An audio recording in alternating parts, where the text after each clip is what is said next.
Hi, my name is Bernhard.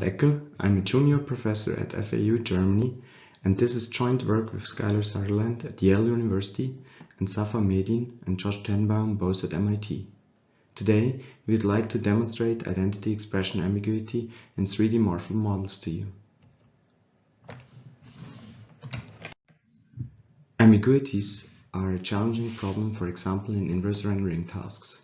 The color illumination ambiguity, for example, leads to the effect that the same object or face appearance can be explained by a variety of different combinations of color and illumination constellations. In this example, we see a very similar face appearance on the left and on the right the respective albedo and illumination components. Besides the appearance, also shape and perspective leads to an ambiguity. Here again an example with faces, where we see that the same target image can be nicely explained by very different face shapes rendered at different distances. Both those ambiguities arise in the image formation process, which is known to be ill-posed.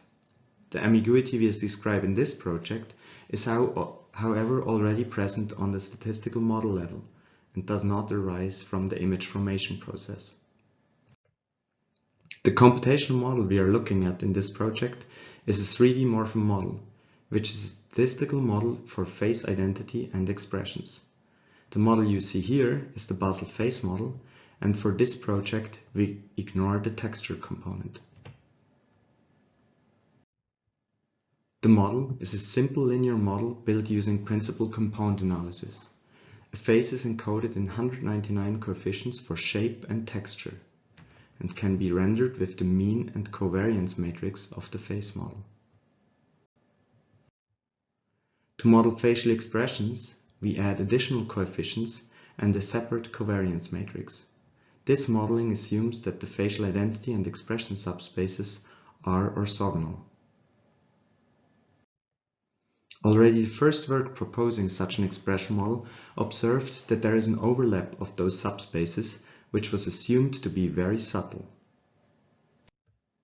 We, however, observed that the overlap is much more dramatic than expected.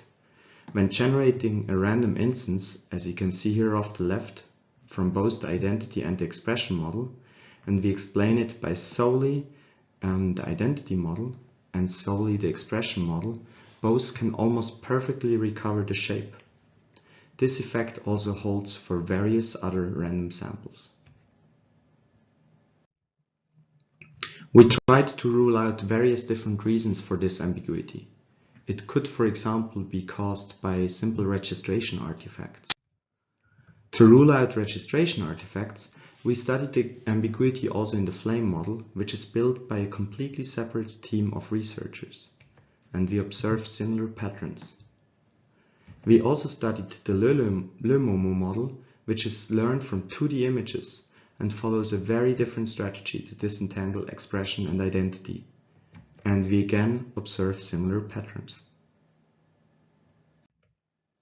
We measured this effect for the most popular 3D morphable models and observed that this ambiguity is present in all of them.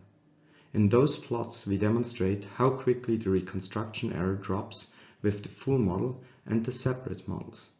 We observed that the expression model can account for a lot of identity variation, and that the identity model can account for almost all expression variation. We also wanted to rule out that late model parameters to be responsible for this ambiguity, since those are known to be very noisy. To rule out late parameters, we investigated the ambiguity by just changing the first few principal components and tried to reconstruct those with the other model.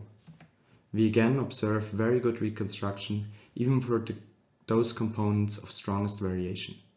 We did this for both the identity and the expression components. We measured how orthogonal those two models are depending on the number of parameters using the angle between flats measure. An angle of 0 means that the two subspaces have non-trivial intersection, and an angle of half pi means the subspaces are orthogonal. We observe that in all evaluated models, even the first principal components are not orthogonal, and the orthogonality drops quickly as more principal components are included. This also leads to ambiguities in 3D morph model-based approaches for face reconstruction, and we show that reconstructions based on identity and expression variation solely are indistinguishable. This is the reconstruction with both models. This is the reconstruction with solely the identity model. And finally, the reconstruction with solely the expression model. The numbers here indicate the probability of the reconstruction and the reconstruction error.